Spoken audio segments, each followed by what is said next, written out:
Hello and welcome to Camp, the Catholic audiobook in a month podcast. My name is William Wilson, and today is day 26 of The Practice of the Presence of God by Brother Lawrence. I will be reading the fifth part of the life of Nicolas. You will hear more about how he wished his actions would go unnoticed and how he served his community and the poor. Then we move on to his final trials of his gout and the ulcer in his leg. And then there are three unnamed final illnesses where he exhibits a desire for death. And he says to his doctor, "Ah, sir, your remedies succeed too well. You have delayed my happiness." You will hear how he dared death. And interestingly, he predicted the death of himself and another brother who died the same day. And then you'll hear about a letter which we read back in day 21. Let's get started.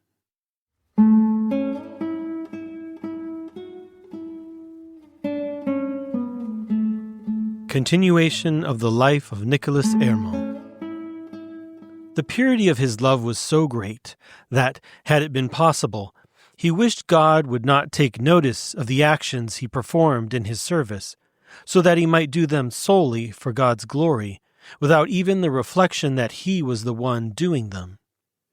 He once affectionately told his friends that God allowed nothing he did to go unrewarded, but repaid him immediately 100-fold, often granting him such delicious and overwhelming sensations of his divine presence that he would exclaim in his usual way, "'Tis too much, O Lord, this is too much for me. Vouchsafe, if thou please, to bestow such favors and consolations on sinners and on those who do not know thee, so that by them they may be drawn into thy service. As for me, who have the happiness of knowing thee by faith, I think that alone should satisfy me. But because I cannot refuse anything from so rich and liberal a hand as thine, I accept, O my God, all the favors thou bestowest upon me. Yet let it please thee, if it be thy will, that after receiving them I return them to thee, such as thou hast given them to me. For thou knowest abundantly well that it is not thy gifts I seek and desire, but thyself alone, and that nothing less can satisfy me." This purity of love and disinterestedness only served to set his heart more on fire, and to increase the flame of that divine love whose sparks would sometimes flash out even in his exterior. Indeed, though he used all his strength to restrain the overwhelming impetuosity of that sacred love which burned within him, it was often beyond his power to keep it from breaking out, sometimes even against his will. You might have seen his very countenance inflamed.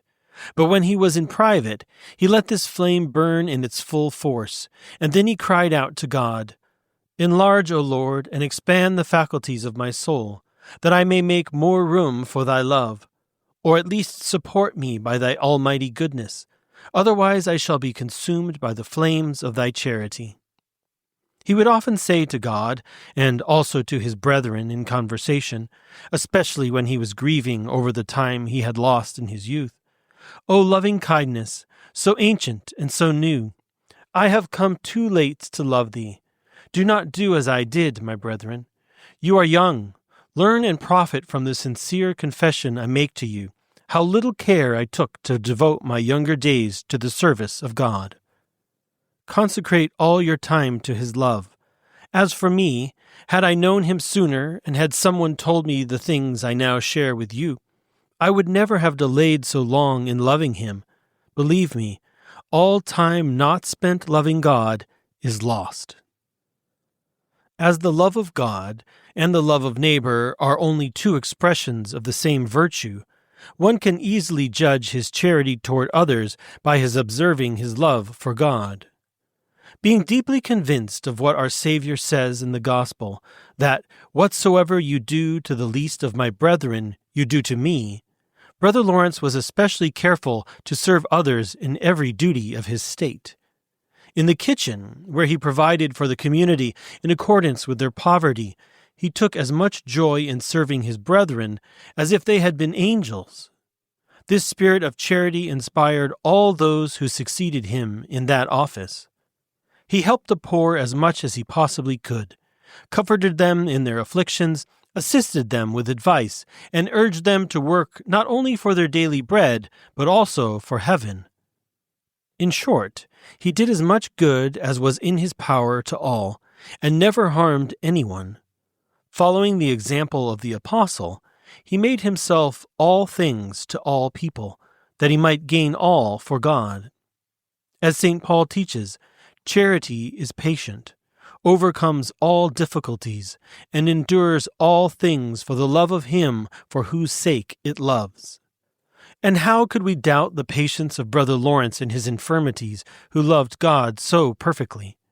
If, according to the same apostle, patience is the perfect work and charity the bond of perfection, then surely we need no further proof of the perfection to which God has exalted his servant. We now proceed to show this more clearly in his practice of these two virtues during the most intense illnesses God sent him near the end of his life, to prepare him for death and render him worthy of the great reward he had promised. We will not dwell here on the kind of sciatic gout which made him lame and afflicted him for 25 years, nor on the ulcer in his leg which brought violent and sharp pain. Rather, we will focus on the 3 serious illnesses God sent him in the last years of his life. The first 2 brought him to the brink of death, yet he bore them with admirable patience, maintaining, even in suffering, the same equanimity and peace of mind that he had in the most robust state of health. In the first, he even showed some desire for death. Speaking with his physician, aware that the fever had lessened, he said, "Ah, sir, your remedies succeed too well. You have delayed my happiness." In the second illness, he appeared to have no desire whatsoever, neither for life nor death, but remained perfectly resigned to the will of God, desiring only what his holy providence should appoint. But in the third illness, which separated his soul from his body, that it might be reunited to his beloved in heaven, we may truly say, he displayed a constancy, a resignation, and a joy that were altogether extraordinary. He had long looked forward to this happy moment, and when it came, his soul was overflowed with joy. The sight of death, which is so terrifying to most people, and which strikes even the boldest with deep consternation and horror, did not in the least affright him. He took on it with a steady eye, and it may even be said that he dared it. For seeing the poor little bed prepped for him, one of his friends said to him, "You've done with it, Brother Lawrence. You must be going." "'Tis very true," he replied. "That's my deathbed.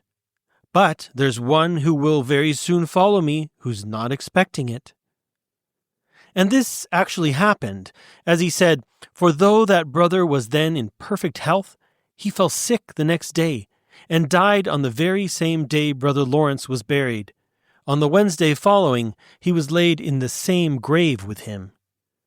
It seemed as if the charity which had united those 2 good brothers in life would not allow them to be separated, even in death, for at that time there was no other ground available in the community's burial place. Brother Lawrence had told several people 4 or 5 months earlier that he would die before the end of February. He wrote 2 letters, 15 days apart, to a religious lady of the Order of the Holy Sacrament. He closed the first with the words, "Farewell, I hope to see him very soon."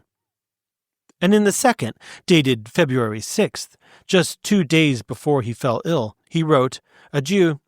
I hope in his mercy to have the great happiness of seeing him in a few days." On the very day he took to his bed, he told a religious brother who was an intimate friend, "This illness will not last long. I shall soon leave this world." He was so certain of the day of his death that the next day, Friday, he spoke of it even more directly. He told another member of the community, "I shall die on Monday," which indeed came to pass.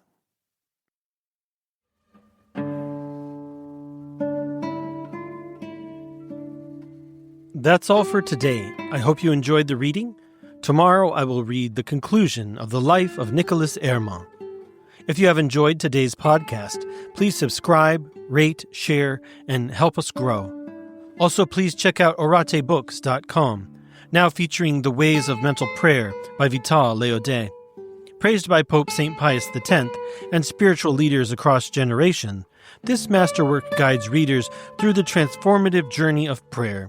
From its foundational practices to its most profound mystical heights, that's oratebooks.com. If you'd like to learn more about us, please visit camp.fm. Thanks for listening, and I'll see you tomorrow.